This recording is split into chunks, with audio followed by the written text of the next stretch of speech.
በሃይቲ ብፁዕ ፒየር አንድሬ የዓለም መሪዎች ለተቸገሩ እርዳታ እንዲሰጡ ጥሪ ያቀረቡ።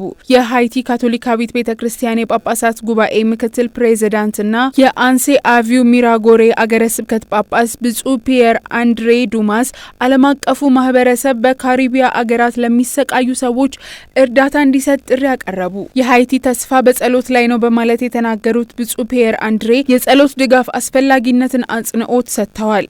ብፁዕነታቸው መልእክታቸው ህዝባችን ለዓመታት ሲሰቃይ ቆይቷል።